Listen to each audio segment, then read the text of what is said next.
నమస్కారం అండి. నేను డాక్టర్ మోవా శ్రీనివాస్ మాట్లాడుతున్నానండి. మోవా శ్రీనివాస్ యూట్యూబ్ ఛానల్కి మీకు స్వాగతం. సెప్టెంబర్ 30వ తారీఖు 2024 తారీఖున మన ప్రియతమ సూపర్ స్టార్ రజనీకాంత్ గారు చెన్నైలో అపోలో హాస్పిటల్లో అడ్మిట్ అయినట్టు సాయంత్రం పూట మనకి వార్తాంశాలు వచ్చాయి. మనకి ది ఒరిజినల్ సూపర్ స్టార్ అంటే రజనీకాంత్ గారి మీ అందరికీ తెలిసిందే. ఆయన నేను నిజంగా అభిమానించేటటువంటి వాళ్ళలో నేను ఒకడిని.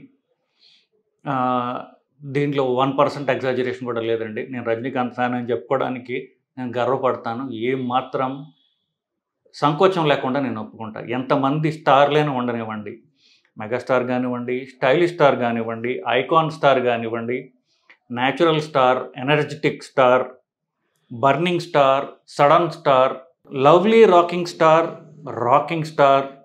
గోల్డెన్ స్టార్, ఇట్లాగా ఎన్ని తారలైనా ఉండనివ్వండి, కానీ ఒరిజినల్ సూపర్ స్టార్ రజనీకాంత్ గారి అనుమానం లేదు మనకి. ఆయన వయసు ఎంతైనా ఉండనివ్వండి, ఆయన జస్ట్ అపియరెన్స్ చూసి సినిమాకి వెళ్ళే వాళ్ళలో నేను ఒకడిని. ఇది ఏమాత్రం నేను సిగ్గుపడకుండా నేను ధైర్యంగా గర్వంగా చెప్పుకుంటాను. ఇకపోతే రజనీకాంత్ గారికి నిన్న సాయంత్రం హాస్పిటల్ అడ్మిట్ అవ్వడం అంటూ జరిగింది. సో దాని గురించి డీటెయిల్స్ ఎక్కడ మనకి ఇవ్వలేదు. బట్ నాకున్న స్నేహితులతోటి చెన్నైలో నేను మాట్లాడగా అపోలోలో వాళ్ళు చెప్పిన అంశం ఏంటంటే, ఆయనకి రాత్రే కొంచెం కడుపులో నొప్పి, ఛాతీలో నొప్పి అట్లాగ వచ్చినప్పుడు ఆయనకి రాత్రి యాంజియోగ్రామ్ చేశారు. యాంజియోగ్రామ్ చేయక యాంజియోగ్రామ్లో పెద్ద బ్లాక్స్ లేవు. వాళ్ళకి ఎవాల్యుయేషన్లో ఏం తెలిసిందంటే పొట్టలో రక్తనాళాల ప్రాబ్లం ఉందని. సో ఆయన గురించి మెడికల్ హిస్టరీ పూర్తిగా బయటికి మనకు తెలియదు. ఆ మధ్యకాలంలో మనకు తెలిసింది ఏంటంటే ఆయనకి కిడ్నీ ప్రాబ్లమ్స్ రాగా సింగపూర్లో ఆయనకి ట్రీట్మెంట్ తీసుకున్నారని, కొంతకాలం డయాలసిస్ జరిగిందని తెలిసింది. ఆ తర్వాత అది కంటిన్యూ అవుతుందో లేదో మనకి ఇంకా తెలియదు. షుగర్ ఉండే అవకాశం ఉన్నది, కిడ్నీ ప్రాబ్లం ఉంది కాబట్టి.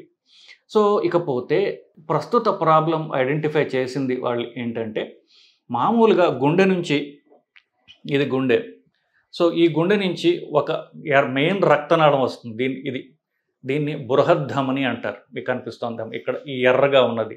ఇది గుండె నుంచి శరీరానికి రక్తం తీసుకెళ్ళేటటువంటి ప్రధాన రక్తనాళం. దీని నుంచి రకరకాల కొమ్మలు వస్తాయి. శరీరం మొత్తం రక్త ప్రసారం గుండె నుంచి వచ్చేటటువంటి మెయిన్ రహదారి, హైవే అంటే ఇది. దీన్ని అయోర్టా అంటారు. బృహద్ అంటే పెద్దది, ధమని అంటే అటరీ, అది మనకి తెలుగులో అంటారు. సో బేసికలీ సంస్కృత మాట అనుకోండి. ఇది ఛాతీలో గుండె పైనుంచి మొదలయ్యి, మీకు తెలిసిందే కదా, గుండె కొంచెం ఎడం పక్కకు ఉంటుంది. సో ఇది గుండె నుంచి మొదలయ్యి కొంచెం పైకి వచ్చి ఎడమ సైడ్కి టర్న్ అవుతుంది. సో ఎడమ సైడ్కి టర్న్ అయ్యి కిందకి వెళ్తుంది. కిందకి వెళ్ళి ఛాతీలోంచి పొట్టలోకి వచ్చి అక్కడి నుంచి బొడ్డు కింద దాకా వెళ్ళి అది కాలుకి సప్లై చేయడానికి రెండు కొమ్మల కింద విడిపోయి అది కాలు, మోకాలు, పాదాలు అలా మొత్తం సప్లై చేసుకుంటూ పోతుంది. సో అది ఎడం పక్కకు తిరిగిన టైంలో ఎక్కడైతే తిరుగుతుందో అక్కడ తలకి మూడు రక్తనాళాలు ఇస్తుంది. 2 మెడకి అటు ఇటు ఉంటాయి. సో ఇన్ఫ్యాక్ట్ ఈ 3 కూడా మెదడుకి సప్లై చేసేటటువంటిది, మెదడుకి చేతులకు కూడా సప్లై చేసేటటువంటిది. సో అలాగ నేను చెప్పినట్టుగా అది తిరిగి కిందకి దిగి పొట్టలోకి వస్తుంది. దాన్ని పొట్టలో ఉన్నటువంటి బృహద్ధమని అంటారు, లేదా అబ్డామినల్ అయోర్టా. ఇదే అయోర్టా పొట్టలో ఉండేది. అది ఒక్కొక్కసారి ఏమవుతుందంటే, ఎలాగైతే బ్లాక్స్ గుండెలో వస్తాయో, మెదడులో వస్తాయో, ఈ రక్తనాళాలు అన్నింటిలో కూడా బ్లాక్స్ వస్తాయి. సో అదేవిధంగా ఈ బృహద్ధమని పొట్టలో ఉన్నప్పుడు కొంతమందికి దాంట్లో చాలా వరకు కొలెస్ట్రాల్ పేరుకుని పోయి అది ఉబ్బుతుంది. ఎన్యూరిజం అంటారు, అబ్డామినల్ అయోర్టిక్ ఎన్యూరిజం. ఏ అంటారు, అబ్డామినల్ అయోర్టిక్ ఎన్యూరిజం. అది దాంట్లో కొలెస్ట్రాల్ పెరుగుని పోవడం, అది ఉబ్బుతుంది. ఆ ఉబ్బినప్పుడు 5.5 సెంటీమీటర్ల కంటే ఎక్కువ ఉబ్బిందనుకోండి, అది ఎక్కువ వీక్ అయ్యేటటువంటి అవకాశం ఉంది. దాన్ని కరెక్ట్ చేయడం అనేది అవసరం. సో ఈ ప్రాబ్లం ఉందని చెప్పేసి డాక్టర్లు, కార్డియాలజిస్టులు నిన్న అది ఐడెంటిఫై చేయగా, సో దాన్ని 2 విధాలుగా ట్రీట్మెంట్ చేయొచ్చు. దాన్ని ఆపరేషన్ చేయొచ్చు. అది చాలా హై రిస్క్ ఉన్నటువంటి ఆపరేషన్ అయితే శరీరంలో ఉన్న అన్ని ఆపరేషన్లోకి హైయెస్ట్ రిస్క్ ఉన్నది ఈ అబ్డామినల్ అయోర్టిక్ మీద ఆపరేషన్. అందుకని ఆపరేషన్కి ఆప్ట్ చేయరు. ఎందుకంటే కిడ్నీ ప్రాబ్లం ఉందని తెలుసు, వయసు కూడా కొంచెం 70లో ఉందని తెలుసు కాబట్టి అప్పుడు దాన్ని ఆపరేషన్ అవసరం లేకుండా ఒక స్టెంట్ లాంటి పరికరాన్ని, ట్యూబ్ని రెండు కాళ్ళలోంచి పైకి పంపించి దాన్ని క్లోజ్ చేయడం జరుగుతుంది. అది చేయడం జరిగింది. అది ఇవాళ అక్టోబర్ 1న చేయడం జరిగింది. కోర్స్ సర్జరీ సింపుల్గా, రిస్క్ ఫ్రీగా, కాంప్లికేషన్స్ లేకుండా జరిగింది. హీఈస్ సేఫ్, అనుమానం లేదు. ఎందువల్లంటే పొట్టలో ఎక్కడైతే అబ్డామినల్ అయోర్టా కిందకి దిగుతుందో దాని నుంచే పేగులకి, కిడ్నీలకి అన్నిటికీ కూడా రక్త ప్రసారం అంతా ఈ పొట్ట లోపల ఉన్నటువంటి బృహద్ధమని, అంటే ఇప్పుడు ఒక రోడ్డు ఉంది, ఆ రోడ్డు నుంచి మనకు అన్ని పాయలు వస్తున్నట్టుగానే ఈ అబ్డామినల్ అయోర్టా నుంచి పేగులకు కానివ్వండి, పొట్టలో ఉండే అవయవాలన్నిటికీ ఇంక్లూడింగ్ కిడ్నీలకు కూడా నుంచి అందుతాయి. సో ఈ ప్రొసీజర్ చేశారు. ఇది స్టెంట్ ప్రొసీజర్ కాబట్టి, ఆపరేషన్ అవసరం లేకుండా చేసిన ప్రొసీజర్ కాబట్టి ఇది అంత రిస్క్ లేని ప్రొసీజర్. సో అది ఈజీగా, సింపుల్గా, కాంప్లికేషన్స్ రహితంగా జరిగిపోయింది. సో హీఈస్ సేఫ్ నౌ, అనుమానం లేదు. సో ఒక్క విషయం చూసుకుంటున్నప్పుడు దీనికి కారణాలు ఏమిటి అనుకుని చూస్తే, నేను చెప్పినట్టుగా వయసు పెరుగుతుంటే కొంతమందికి వస్తుంది. షుగర్ ఉన్నా, అధిక బీపీ ఉన్నా, మనకు తెలిసిందే అంతకుముందు చిన్నప్పుడు ఆయన స్మోకింగ్ అవి చేసేవారని చెప్తూ ఉండేవారు. సో స్మోకింగ్ ఉన్నా, లేకపోతే కొంతమందికి పొట్టలో దెబ్బ తగిలిన, యాక్సిడెంట్లు అట్లా తగిలినా కూడా అది వెనకాల ఉంటుంది. సో అంత తీవ్రమైన దెబ్బ తగిలినా కూడా ఇది వచ్చే అవకాశం ఉన్నది.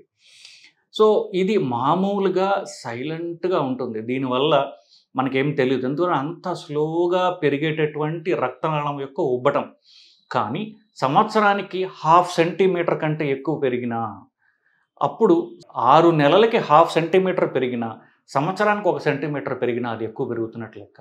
అప్పుడు దీని గురించి మనం ఒకవేళ ఉందని తెలిసినా కూడా 6 నెలల్లో 0.5 సెంటీమీటర్ కంటే ఎక్కువ పెరిగింది అనుకోండి, ఇది ఉబ్బుతోంది ఎక్కువ, దాన్ని ఇంకా ఎక్కువ ఉబ్బకుండా మనం దాన్ని ఈ స్టెంట్ ద్వారా మనం దాన్ని ముయ్యాలి అనేటటువంటిది అవసరం అని తెలుస్తుంది. ముయ్యకపోతే అది పెరిగి పెరిగి దాంట్లోంచి ఆ గోడ ఇంకా వీక్ అయ్యి దాంట్లోంచి రక్తం బయటకు లీక్ అవుతుంది. చాలా అరుదుగా అది పగిలే అవకాశం ఉన్నది. అది చాలా తీవ్రమైనటువంటి ప్రాబ్లం. అక్కడ దాకా పోము. కానీ దీంతో ప్రాబ్లం ఏంటంటే చాలా స్లోగా వస్తుంది, చాలా స్లోగా పెరుగుతుంది. కొన్ని సంవత్సరాల తరబడి ఉండొచ్చు. అందువల్ల ఎక్కువ కంప్లైంట్స్ చేయరు కాబట్టి డాక్టర్లు దాన్ని మిస్ అయ్యే అవకాశం ఉన్నది. కానీ ఇది బహుశా మన సూపర్ స్టార్ గారికి ఇది కొంచెం ఫాస్ట్గా పెరుగుతూ ఉండొచ్చు. అందుకని దాన్ని సస్పెక్ట్ చేసి అది పొట్టకి యాంజియోగ్రామ్ చేస్తారు. సిటీ స్కాన్ ద్వారా యాంజియోగ్రామ్ చేస్తే మనకు తెలుస్తుంది. అప్పుడు దాని గురించి ప్లాన్ చేసి, బహుశా నేను రాత్రి మనం యాంజియోగ్రామ్ చేయగా, పొట్ట యాంజియోగ్రామ్ చేయగా అప్పుడు మనకు తెలిసి దాన్ని మనం ప్లాన్ చేసుకొని ఈ ఒక రోజులో దాన్ని ప్లాన్ చేసుకోకపోతే కొద్దిగా ఇది మేజర్ ప్రొసీజర్ కాబట్టి ఆ సైజ్ డివైస్ ఏదైతే మనం మూయడానికి ఇది మామూలు స్టెంట్ 2-3 మిల్లీమీటర్లు ఉంటే, ఇది 40-50 మిల్లీమీటర్లు పెద్ద స్టెంట్. ఇది major operation, but major surgery అని చెప్పకూడదు, మేజర్ ప్రొసీజర్, సీరియస్ ప్రొసీజర్, దీనిలో అనుమానం లేదు. బట్ మనం ఆరోగ్యంగా ఉండడానికి ఏదో అవసరం అది చేసి తీరాలి, తప్పదు కాబట్టి చేయడం జరిగింది. సో ప్లాన్డ్గా చేశారు కాబట్టి హీఈస్ డూయింగ్ ఫైన్. సో ఇంతకంటే చెప్పాల్సింది లేదండి. He has recovered well. Hope he will recover fast and come back for us. మనల్ని అలరించడానికి మళ్ళీ స్క్రీన్ మీద కానీ వస్తారని ఆశిస్తున్నానండి. All the best and let Mahavatar Babaji or god himself bless our superstar with good health, good long health, long live superstar Rajinikanth.